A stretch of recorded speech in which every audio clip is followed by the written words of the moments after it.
Jesús parte el pan y luego el vino, cuando es al revés. Primero el vino y luego el pan. Muy buenas tardes amigos, soy Carla Díaz. Estamos aquí en compañía del profesor Jesús Barrios para dar inicio a esta Semana Santa 2025 en Investigando la Historia. Ustedes saben que cada año tenemos diferentes temas para abordar durante Semana Santa y en esta ocasión nos acompaña el profesor Jesús Barrios con un tema súper bueno. Bueno, ya lo están leyendo arriba en el fondo. Jesús siguió la Pascua Esenia. Antes de entrar a una breve introducción, voy a darle la bienvenida al profesor. ¿Cómo está Jesús? Hola Carla, hola a todos, ¿cómo están? Súper bien. Feliz, emocionado, Semana Santa Y 2025. espero que hayan hecho mucha penitencia y latigazos. Sí. Bueno, nosotros entendemos que a la luz de los evangelios hay ciertas discrepancias entre los evangelios sinópticos y el evangelio de Juan respecto a la Pascua de Jesús. Entonces, ¿qué es lo que nos trae Jesús Barrios? Esta investigación en base a una autora que realiza Benedicto XVI.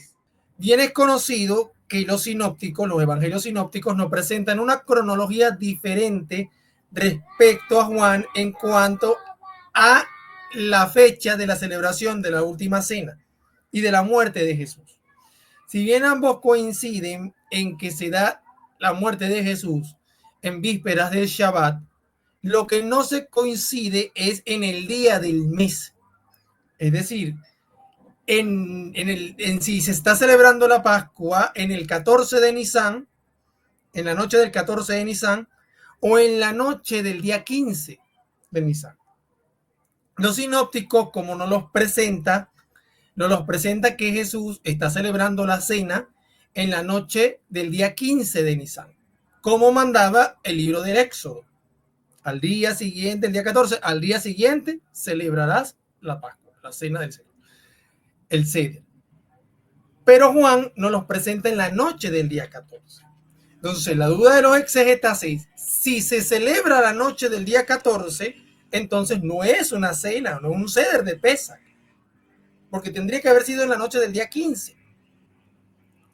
Si se celebra en la noche del día 15, como lo presentan los sinópticos, entonces sí tendría que haber sido la última cena, una cena de Pesach, un Seder de Pesach.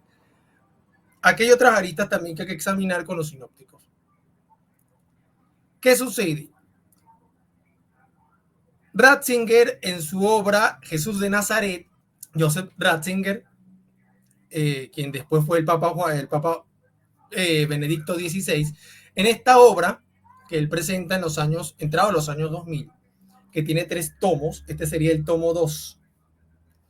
En este libro, él presenta la opción de cómo armonizar la cronología sinóptica y la cronología joánica, señalando que la cronología que está usando Jesús es la de las fiestas esenias, es decir, la Pascua según los esenios, conforme a lo que establecía el libro de los jubileos en el capítulo 49. Entonces, intenta como dar respuesta a estas rarezas que tenemos.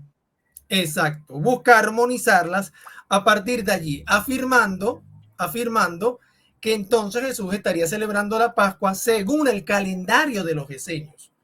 ¿Qué sucede? En el capítulo 49 del libro de los jubileos dice y rezo, en el versículo 10 dice, vayan los hijos de Israel a celebrar la Pascua en el día de su fecha, el 14 del primer mes, Nisan, para aquel momento Nisan era el primer mes del año, y no como ahora, en vísperas, desde la hora tercera del día a la hora tercera de la noche, pues 2 partes han sido dadas al día y 1/3 a la tarde. El libro de los jubileos, que se escribe entre el siglo II y el siglo primero antes de nuestra era, es una obra apócrifa veterotestamentaria que se utilizaba en Qumran y que a partir de allí se había establecido la fecha de la Pascua para los esenios y los qumranitas. Ellos no la celebraban el día 15, en la noche del día 15, sino en la noche del día 14. Lo que se presume es que Juan, el autor de Juan, el Evangelio de Juan, estaría utilizando el calendario esenio Y por tanto, la Pascua de Jesús tendría que haber sido según Juan, conforme a Juan, porque además Jesús estaría celebrando la Pascua como los esenios. Aquí hay un detalle, la hipótesis no es de Ratzinger. Esta hipótesis era de una biblista francesa, especialista en literatura conránica y además especialista en literatura semítica, que era Annie Jaubert.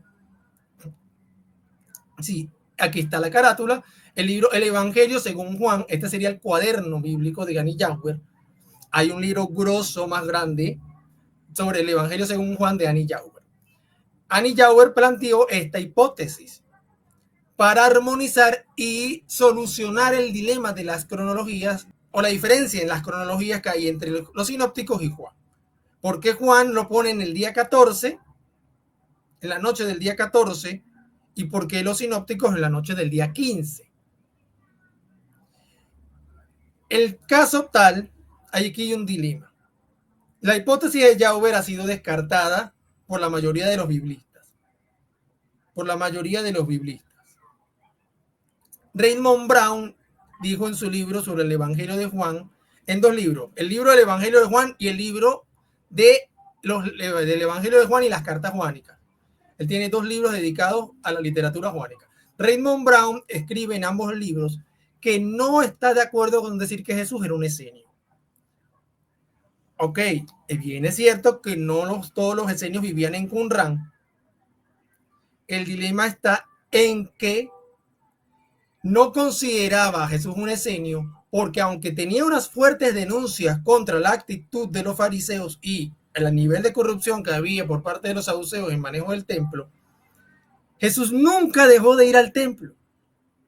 Los datos que nos proporcionan los evangelios sinópticos y el mismo Juan es que Jesús fue al templo, celebró las fiestas judías y conforme a los calendarios que se utilizaban para la época y los calendarios, digamos, oficiales, ¿no? Del judaísmo, regido por la institución del templo manejada por los saduceos y que era el calendario que estaba establecido desde el uso de la Torá tanto en Éxodo, Levítico y Deuteronomio. Entonces, por tanto, para Brown argumentar que a partir del Evangelio de Juan, según Jaubert, Jesús estaría haciendo un esenio y por tanto la cronología de Juan tiene más validez porque habla de un judío al estilo esenio, no era suficiente para él.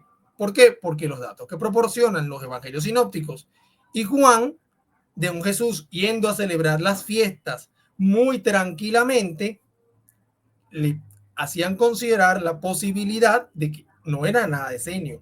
Incluso la denuncia contra la estructura del templo y cómo se manejaba era una denuncia incluso farisea. Entonces, más bien Jesús no calzaba con ser un esenio en el sentido estricto de la palabra. Aunque tenía un lenguaje escatológico, no pareciese que fuese un esenio por esta misma actitud de ir a celebrar las fiestas y no tener ningún inconveniente con eso. Pero quien toca el tema, ojo, Brown acepta, Brown dice, yo me quedo con la cronología de Juan es porque tiene mayor coherencia teológica, pero no porque en términos historiográficos sea coherente, y menos llamándolo a Jesús un esenio. Pero el argumento de Brown después ha sido un poco más discutido y se ha planteado si verdaderamente estaba en lo cierto, si Brown se pudiera considerar que su argumento estaba o no en lo cierto, porque Brown era un fuerte admirador de la literatura juánica y le encantaba a Juan. Era muy fan del libro del Evangelio de Juan. Incluso le llegó a admitir que era su evangelio favorito. Pero John Meyer, en su Judío Marginal, vuelve a tocar el tema en el libro 1, en el tomo 1. Él aborda este tema de la cronología de Juan y de los sinópticos. Y él dice que las cronologías son casi irreconciliables. O sea, no puede enlazarlas. Ojo que todos los que estoy citando son puros católicos, ¿no? Cité a Brown, cité a Ratzinger, que fue papa, y le cité a Annie Jaubert, a Brown y a Meyer, los tres biblistas católicos. Y John Meyer, cuando aborda este tema en El Judío Marginal, que además el Judío Marginal tiene 5 tomos, estamos hablando del tomo 1, 5 tomos de casi 500 páginas cada uno. En el tomo 1, él aclara que no lo ve reconciliable. Y él señala que no está de acuerdo con la hipótesis de Jaubert. Dice, no estoy de acuerdo, Jesús no puede haber sido un esenio por lo que ya había dicho Brown. Es muy difícil que este hombre, siendo esenio, vaya y celebre las fiestas en el templo con tanta tranquilidad, aunque él hace denuncias y reproches, va y denuncia. Es como que si yo te diga a ti, no te voy a pagar $20, no estoy de acuerdo, o mejor dicho, te lo voy a pagar, pero no estoy de acuerdo con lo que te estoy pagando. Era algo que no les cabía en la cabeza, ¿no? Entonces, simplemente lo que dice Meyer es, apuesto por una cronología intermedia entre Juan y los sinópticos. Una cronología intermedia.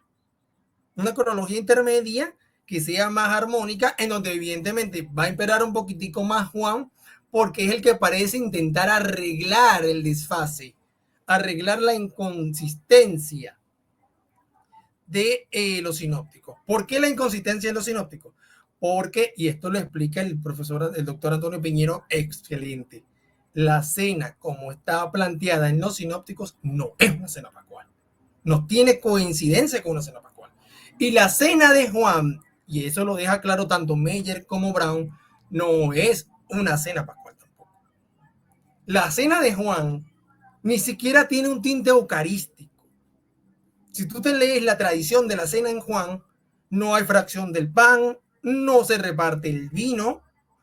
Lo que hay es un Jesús que lanza un poderoso discurso sobre la diaconía y el amor. Habla ocurre el lavatorio de los pies. Entonces, la cena en Juan no es en nada similar a los sinópticos, ni siquiera se parece en nada. Es una tradición distinta de la cena, que no coincide, no solamente cronológicamente, sino que incluso no coincide en la narrativa. Lo que tú lees en la cena según los sinópticos no coincide con Juan. Los acontecimientos son otros, no tienen tinte pascual. ¿Por qué no tiene tinte pascual la cena de los sinópticos? Porque el orden en que se da la cena es al revés de lo que establece la tradición judía. Jesús parte el pan y luego el vino, cuando es al revés. Primero el vino y luego el pan. Entonces, esta inconsistencia hace pensar que los sinópticos tampoco tenían idea de cómo era una cena pascual o un ceder de Pesaj judío. Pareciera que no lo tienen claro. Incluso el autor de Mateo, que se supone es el más judío de los 3 sinópticos, también comete la misma inexactitud. Entonces, eso ha hecho dudar de la autoría también de los evangelios. ¿Qué tan judíos eran estas personas? Y el otro detalle es que se están basando en la tradición paulina de la cena. Lo que comenta Pablo en Corintios 11, 1 Corintios 11, ajá, es lo mismo. Entonces, ellos no están usando la tradición judía. Ellos no están reconstruyendo los hechos como una cena judía. Lo están reconstruyendo como una cena. Una cena cualquiera. Pero la encajaron en Pascua. Porque para ellos Jesús es un cordero pascual. Y ellos lo ven como una nueva Pascua, la nueva alegría, la nueva festividad, la nueva dicha, la nueva liberación. Entonces necesitan que coincida en Pascua. Pero claro, Juan ve el error, el autor de Juan ve el error de los sinópticos, los conoce la obra sinóptica y dice, esto lo tengo que corregir. Y se lanza la cena para el 14 de Nisan, a la noche del 14 de Nisan. ¿Para qué? Para que en el atardecer del 14 de Nisan, que es cuando se están sacrificando los corderos de la Pascua en el templo, en ese mismo instante se esté crucificando a Jesús. De tal manera que la idea que dice Juan en la introducción, es ahí los corderos que quitan los pecados del mundo, calce. ahí está el nuevo Cordero que quita los pecados del mundo. Claro, ajustando piezas como el Tetris. Ajustando piezas como un Tetris. Y los sinópticos, en cambio, lo hacen al revés, porque mientras todos están celebrando el Pesach, la seder de Pesach, Jesús está encerrado en un sepulcro muerto. Y sus discípulos estarán llorando, no están celebrando. Y él lo que quiere dejar claro Juan es que la muerte de Jesús es lo mismo que una exaltación y que por tanto tendría que verse la muerte de Jesús como una dicha de liberación. Entonces la teología de Juan hace esta maravilla de hacer calzar los acontecimientos más precisamente. Por eso es que el doctor Antonio Piñero y también el doctor Fernando Bermejo lo han dicho.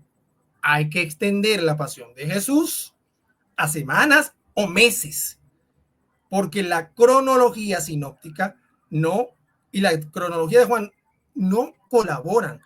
Aparte de la entrada de Jesús en Sucot, que pareciera todas estas palmas entrando en Sucot en un burro, y cuando tú lees en Juan, que Juan narra que Jesús entró a Jerusalén un Sucot, celebró Sucot y después vuelve a entrar al año, a los años y medio otra vez, pero con un burro, con los mismos elementos, incluso creo que lo acomoda, elimina un poco el tema de las palmas en la entrada del burro Juan, te hace darte cuenta que el autor de Juan se da cuenta de algunos detalles e intenta borrar y acomodarlo, porque Juan, el Evangelio de Juan es especial en arreglar los desastres sinópticos borrando detalles. Los borra y ya, mira, esto no sirve, esto está mal, porque se da cuenta que hay un detalle. Hay unas imprecisiones y tienes que acomodarlas. Pero lo que más enfatizan es el tema no solo de la entrada en Sucot, es que cómo un proceso de esta magnitud se iba a dar, en una fiesta tan sagrada, cuando estaba prohibido por la Torah. Eso no se podía. Y el Talmud lo cuenta, la jurisdicción farisea y saducea no permitían estas cosas. Era un juicio de noche, un juicio en una fiesta tan importante, fuera del templo, o sea, juzgarlo fuera del templo. Pero no me voy a extender porque yo me imagino que esto lo va a tocar, Lick lo va a tocar con lo va a enfatizar y lo va a hacer con muchísima precisión. Pero, es lo que... Exacto. Alerta spoiler. Voy a tratar de no hablar tanto. Pero sí, voy a terminar con una frase de Brown que a mí me encanta de la muerte del Mesías. Y Brown lo dice clarito en la muerte del Mesías. Los acontecimientos de los relatos de la pasión en los 4 evangelios no son la crónica de un proceso jurídico. Son relatos estrictamente teológicos con escenas superpuestas de tal manera que encajen con una teología. Pero puede buscarse de alguna manera con estas escenas superpuestas tratar de reconstruir cómo pueden haber sido realmente los hechos, aunque genere una gran dificultad. Entonces, atendiendo a esto, nos toca aceptar que distintamente de la versión que tú te leas, cualquiera de las 3 versiones son elaboración del autor y no vas a tener exactamente lo que ocurrió, sino como el autor quiere que la comunidad lo entienda y como su comunidad se lo hizo entender a él también. Y eso es lo que vas a encontrar. Como diría Brown, una cosa es lo que quiso decir el autor y otra lo que realmente dijo. Y eso también genera dificultad al momento de leer los evangelios y de leer los relatos de la pasión.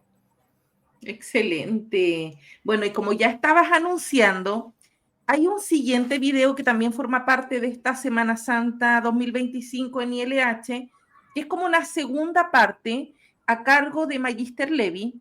Él va a abordar el tema de la Pascua histórica de Jesús. Sabemos que Levi es historiador, entonces lo de él es la historia.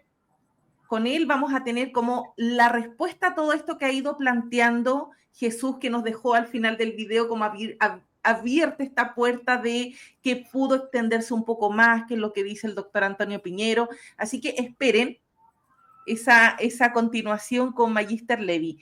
Jesús, antes de entrar a la grabación, estábamos hablando un poquito sobre esta biblista, Annie Jaubert. Ella muere en los años 80 y, oye, independiente que sus investigaciones hoy en día estén desestimadas, refutadas, eh, darle el mérito de que en los años 50, 60, 70, una mujer tan preparada, experta en lenguas semíticas, estamos hablando de unas décadas donde todos estos estudios eran liderados por hombres. Y que buscó tratar de darle una solución a un problema de investigación. Se topó con el libro de los jubileos y dijo, aquí está la respuesta. Listo, esta es la respuesta. Está celebrando las Pascuas como los esenios. Que una mujer en este periodo tuviese este nivel de formación académica e intelectual es impresionante. Claro. Y que Ratzinger no tenga el miedo de citarla. No tenga el miedo de citarla y decir, yo estoy más de acuerdo con ella. Esas son cosas que por lo menos a los cristianos de hoy tienen que darle aliento para decir, mire, las mujeres son brillantes.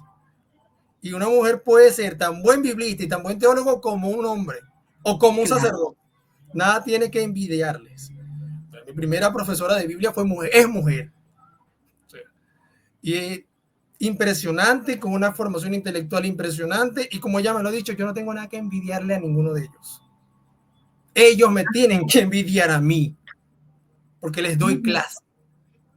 Entonces, eso es fundamental porque me encanta una mujer que haya querido buscar una solución a un problema de investigación como es la cronología de los relatos de la pasión y que además lo haya hecho inteligentemente, con fuente extrabíblica, ni siquiera que se fue a textos bíblicos internos, se fue a lo no canónico, a lo extracanónico. Una cita de un texto que hoy llamaríamos apócrifo y dice, esta es la respuesta. Obviamente, o sea, los estudios y los comentarios han ido avanzando y han ido abordando y han desestimado el argumento, pero no quiere decir que ella no haya hecho un estudio brillante y que no haya hecho un trabajo excelente. Exacto, metodológico. Otra cosa, este tipo de temas y cómo es que tú enfrentas fuentes, este autor dice esto, pero este otro autor dice esto otro, y este autor viene como a responder al otro autor, su hipótesis.